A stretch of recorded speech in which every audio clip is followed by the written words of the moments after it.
Kondisi terkini, kita mulai dari daya beli karena tadi package-nya juga awal adalah Oke, daya beli yang oke, melemah, kemudian masih ada kekhawatiran ke depan begitu ya. oke. Kalau di industri atau di The Bad Box sendiri Ya, melihat apakah memang terasa juga spending masyarakat gitu khususnya untuk produk-produk kecantikan baru belakangan ini? oke. Untuk yang saya lihat sih sebenarnya daya belinya ya terasa sudah pasti ada. Oke. Malah sekarang, para brand ya harus lebih fokus lagi karena ketika daya beli itu lemah, ya, konsumen jauh lebih selektif lagi dalam mencari, kosmetik, Mhm. ya. Itulah menjadi fokus kami bahwa kami itu tidak menjual produk hanya untuk keinginan saja, tapi bagaimana bisa menyelesaikan kebutuhan konsumen. Oke, Yes, oke. kebutuhan konsumen, kebutuhan kulit konsumen, Mhm, baik dia ada, bek akne, ada jerawat, atau ada eksim, itu yang jadi fokus kami sih. Jadi mhm, apakah mhm. ada pelemahan? Ya sudah pasti, Mhm. gitu. Tapi karena masuknya adalah ke needs, ke kebutuhan, Betul. jadi mau nggak mau ya kalau memang ada concern tersendiri terhadap kondisi kulit, akhirnya produknya dicari begitu ya. Kurang Betul lebih masuknya betul ke arah sana ya. betul Oke, betul. kita masuk ke The Bad Box yang Ya ternyata sudah 12 tahun hadir di pasar kecantikan lokal begitu ya. ya, Jadi salah satu produk lokal juga dengan komplit varian yang juga ditawarkan untuk kondisi kulit tertentu gitu betul, ya, ya. Pak Donald. Nah ini seperti apa sih latar belakangnya waktu itu kenapa kemudian mau menggarap gitu ya atau ada produk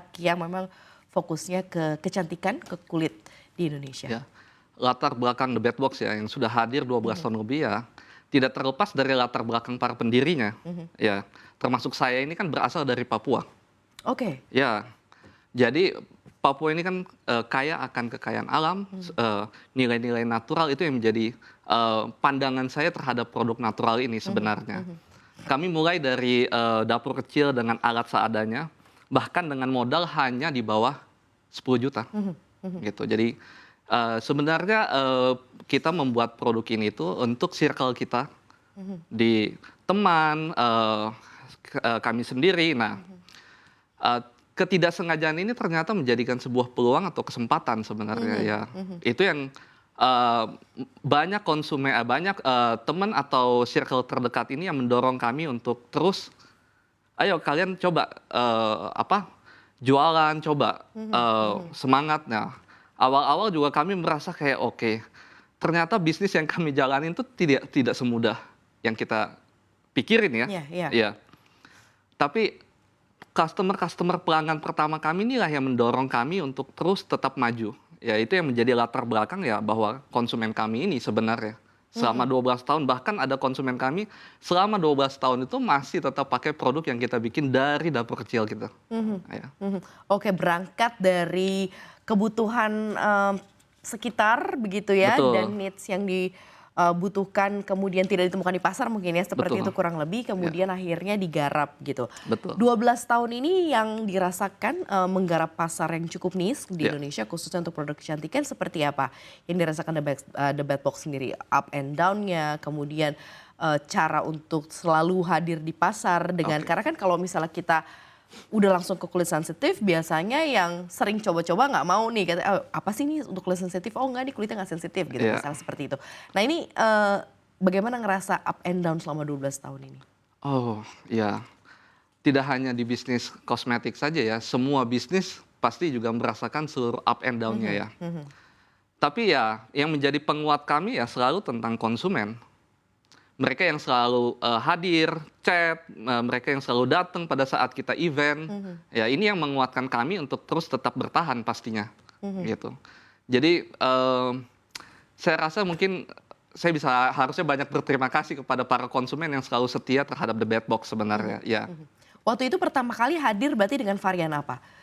Kita dari awal itu hadir dengan varian sabun cair susu kambing, yang Oke. bahkan sampai 12 tahun ini masih tetap jadi bestseller Mhm, kami gitu. mhm. Ah, Nah ini kan kalau kita menggarap semua atau menggarap sektor kecantikan kan biasanya ada banyak faktor yang harus dipersiapkan ya. Kalau ya, The Bad Box ini ternyata sudah mempersiapkan dari hulu dan hilir sekaligus begitu ya. yes, Jadi rantainya memang sudah dipersiapkan ya. betul, Bagi sisi tadi ya ya. menjaga ketersediaan bahan baku begitu. Apa yang kemudian secara sistem gitu ya mungkin dilakukan oleh The Bad Box dalam running bisnis ini? Oke. Sebelum kita membahas sistem, ya kita harus juga membangun hubungan nih. Hubungan yang serius dengan supplier untuk jangka panjang. Ya. Kalau dari kami kan kita mempunyai hampir 40 jenis produk. Kita harus memecah mana yang fast moving, mana yang slow moving. Nah, itu menjadi dasar untuk kita mengevaluasi mana bahan baku yang kita harus sediakan dalam waktu yang cepat, mana yang kita bisa tunda terlebih dahulu ya. Itu yang mungkin bisa saya sampaikan sih. Berarti ketersediaan bahan baku itu ya memang berada pada kuasanya The Bad Box gitu ya, artinya Betul. dengan bekerja sama dengan berbagai macam pihak begitu Betul, ya betul. untuk mensupport dari sisi bahan baku. Sekarang target marketnya beda nggak antara dulu dan juga sekarang? Kalau sekarang kan Gen Z, milenial ini kan mendominasi ya pasar skincare ya, 65% lebih. Apalagi di e-commerce ya, dan ini juga kalau dilihat kan The Bad Box juga menyediakan produk-produknya di e-commerce, di layanan online. Seperti apa? Awalnya mayoritas customer kami milenial awal ya, yang mencari Early produk, milenial ya? iya, yang mencari solusi untuk kulit mereka, karena banyak dulu produk natural itu yang nggak terlalu efektif, ya. Nah, seiring berjalannya waktu ya, para milenial ini kan bertumbuh bersama kita selama 12 tahun ini.